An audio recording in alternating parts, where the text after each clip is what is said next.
This is the office, and we are parked where RVs are to park while they register at the office. There's a little museum in that building about the historic stuff, and I think it's $8 for an old guy. Gate that you have to have a code to get through, so we're going to do the code. It's a very long road down to the campground. We saw a lot of wildlife on this road. It is a long road. I don't know that it's a whole mile, but it's a long ways, and it's got bat boxes and observation platforms and fishing sites and all sorts of things. But the campground is on Savage Island, and that's what the boat says on the side, Savage Island, and it's one big loop. There are, I think, either 6 or 8 hosts, and 2 of the hosts take care of the 2 bathrooms, and one of them has been here her whole life. She was born in this park, and the other hosts do maintenance to the park. So it's a pretty interesting park for that. We're going through all the RV sites, which are mostly pull through. These were all taken.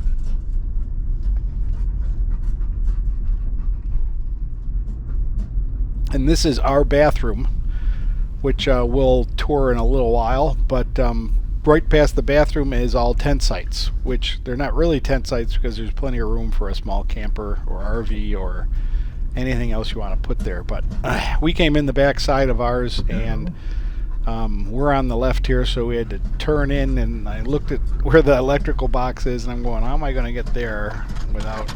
I didn't want to go on the pad, but the electrical box is way over there, so I said, okay, we'll go between the pad. Oh, people.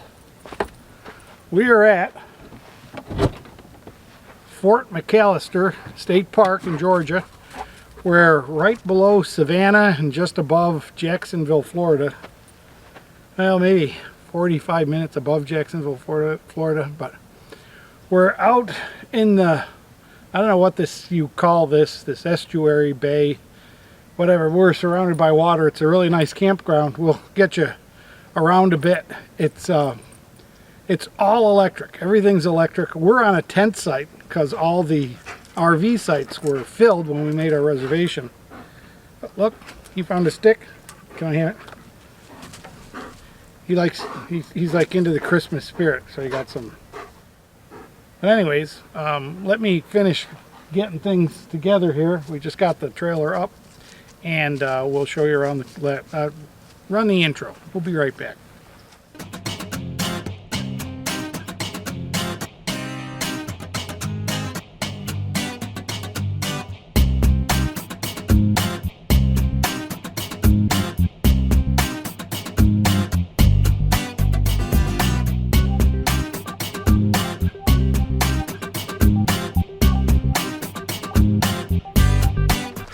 Walking through the back side of the tent camping area where we are.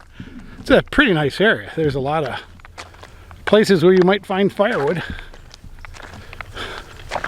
And that's just the bay or something over there. We'll get to that eventually. But those are the tent camping over there, and there's a neat, we'll stop and harass them. That's a neat trailer, except you can't stand up in it, of course.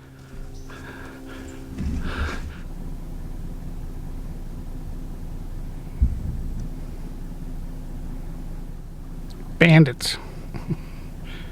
Campground bandits. Mama and 3 youngs.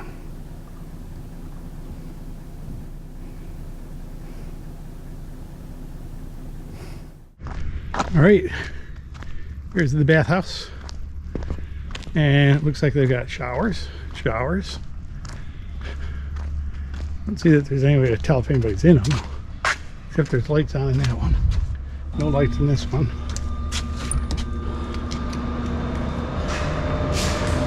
So it's a shower and a toilet, so that's good.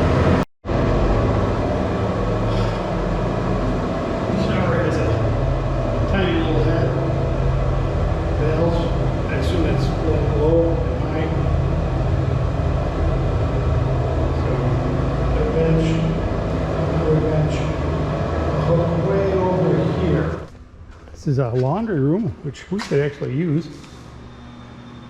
2 washers and dryers.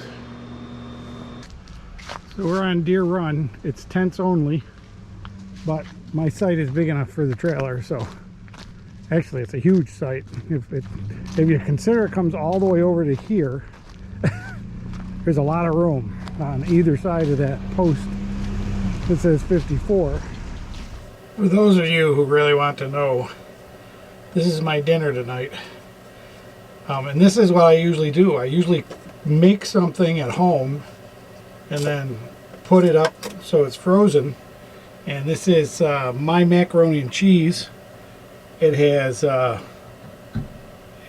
sorts of things in it. It's homemade macaroni and cheese.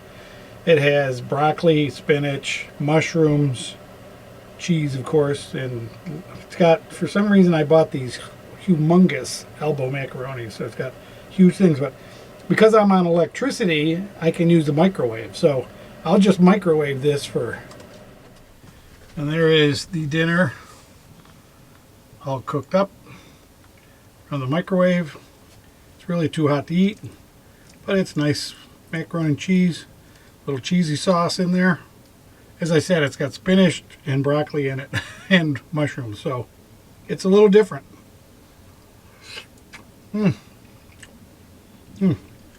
Good.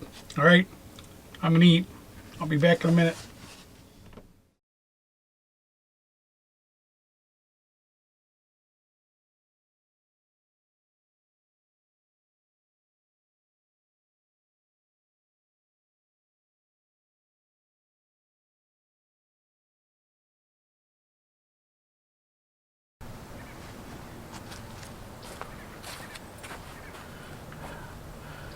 Okay, you're always asking me show meal prep.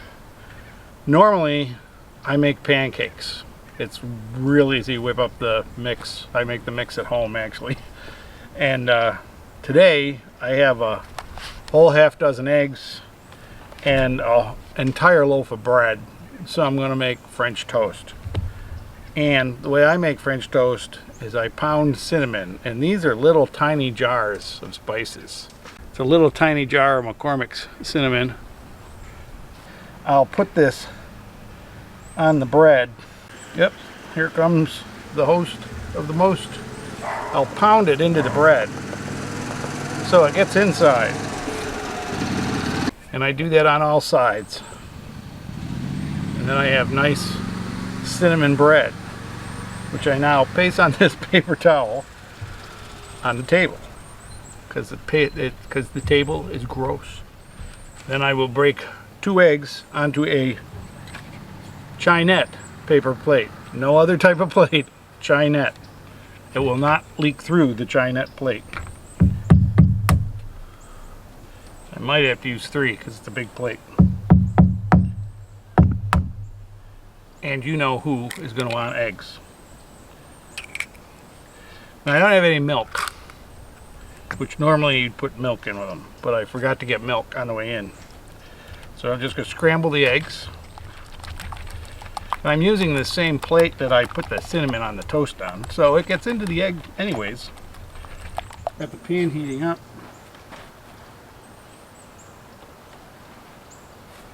Little butter on the pan. All right. Now for the tricky part. We dip the bread into the egg and turn it over a few times. And if you've seen my gourmet French toast video in my cooking list, you gotta check my playlist. My playlists are where all the good stuff is. You know, I flip it about 4 times, but we won't do that on video.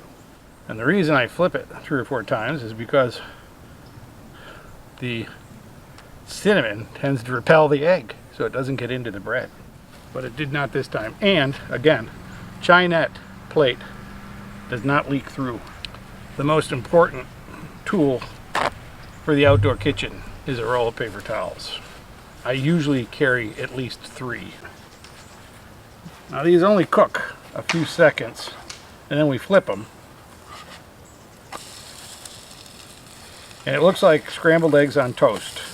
It's not very pretty, but we're going to flip them a couple times to brown them.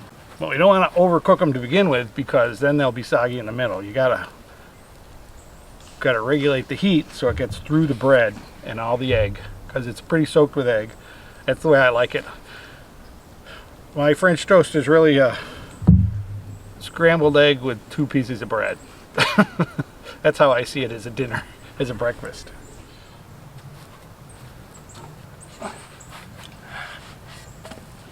Good. The second most important tool in the camping cooking arsenal is the spatula. It's you can't do what a spatula can do with anything else. You can take a stick and turn it into a fork, but you can't take a stick and turn it into a spatula unless you're a really good carver. Take an awful long time. Now, we made 3 eggs, so we have a lot of egg left over, and you know who's going to get that, and he's pretty happy about that. He has refused to eat his breakfast, his dog food, until we get the breakfast on the table.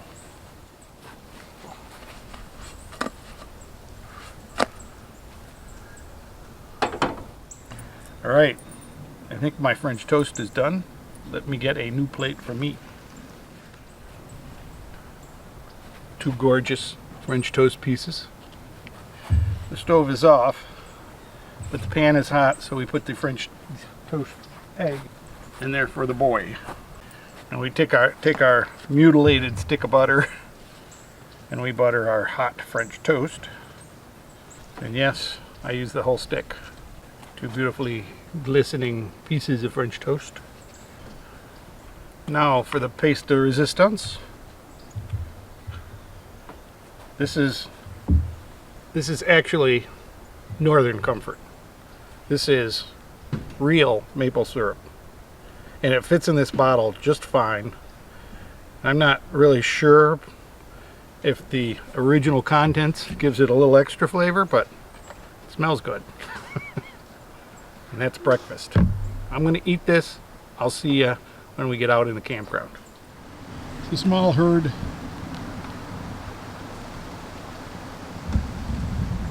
They're looking at us. They're just wandering around. This is the other bathroom, and it's not quite in the middle, but it's in the middle of all the RV sites.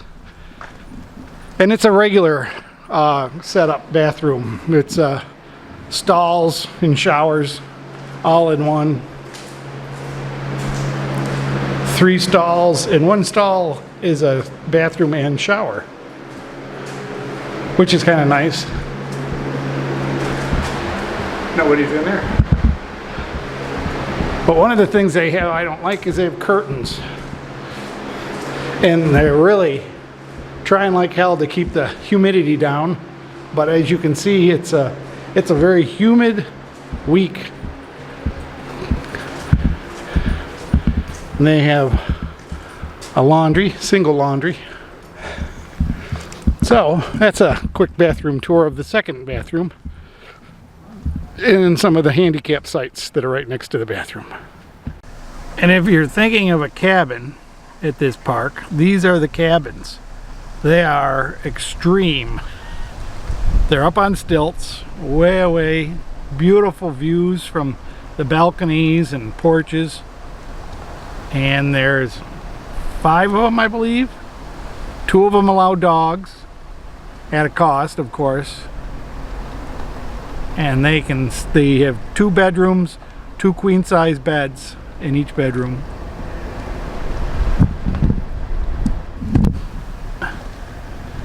And they have screened-in back porches. Here's one from the back. Now maybe that's the back and the front.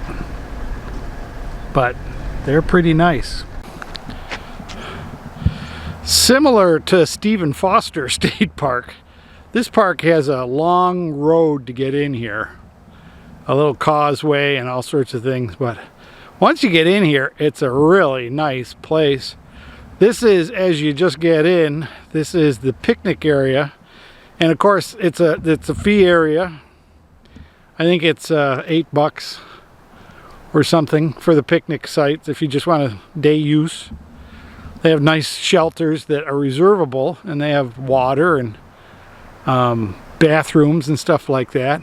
But you can see you're on the edge, and right now it's low tide, so it's really cool. So we're gonna walk out there and see. This is off the picnic site, and it's a pretty nice fishing pier.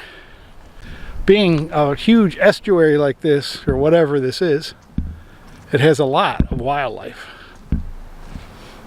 And we don't see too much. There's another one way down there. There's a guy pulling a boat up down there. Must be a boat launch.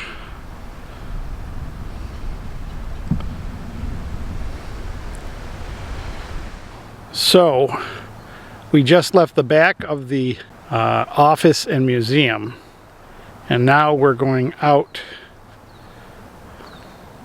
to the fort, which is all of this out here, and these embankments and this house, and they have a nice tower you can get up on over here.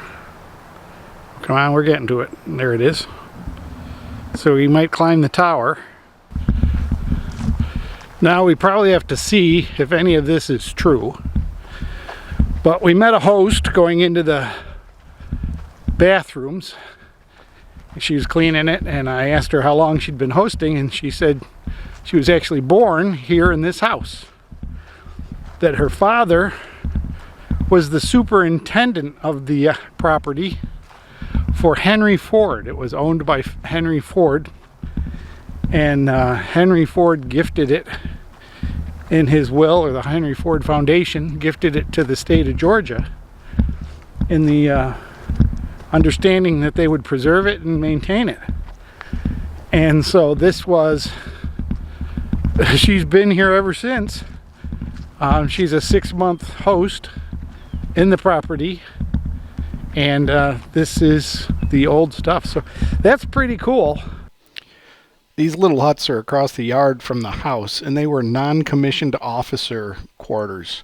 There were 2 per each little shed, and they had a stove for comfort and beds, and there would have been originally, it says, 16 of these, and then down past them were tents for the enlisted men, which slept on the ground in tents.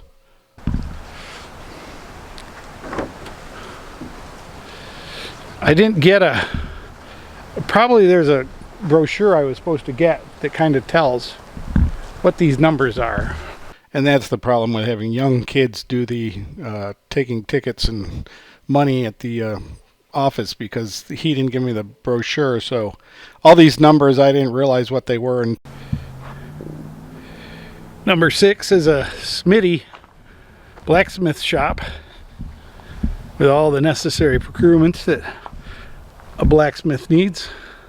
Like most forts of the period, they come up to this rise and then these sticks, so that if they're running along the ground and then they come to this, they have to slow down and stop. And on the other side, there'll be gunmen that'll just shoot them down because they've slowed down, which is a pretty good idea.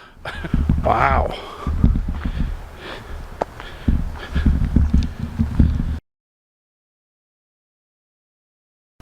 So, into the barracks we go. This is number 11. This is kind of spooky. They have some very dim lights in here, and this is all underground. Wow, look at this. Pretty neat.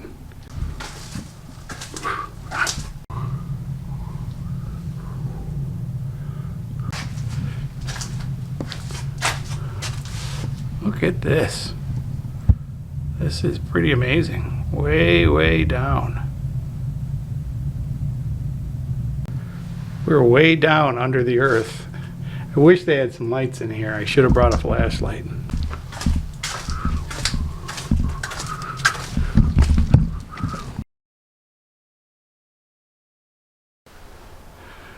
This is actually pretty neat, all the stuff they have here that's still from the years. We're enjoying this more than I thought I would. For $8. That's the senior rate.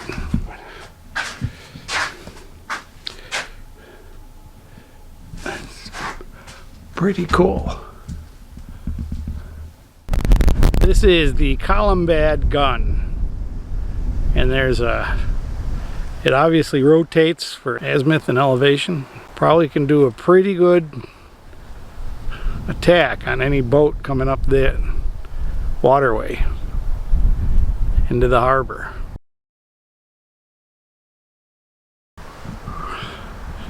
This is the hot shot furnace. Don't know how they got the cannonballs up to the cannons, but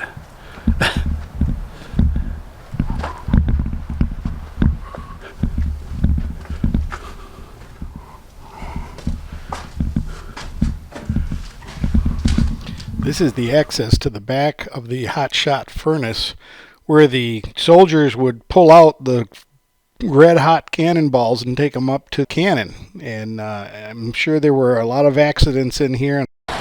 Well, you're always complaining I don't do anything but campground reviews. So I guess we're going to eat at Fishtails today.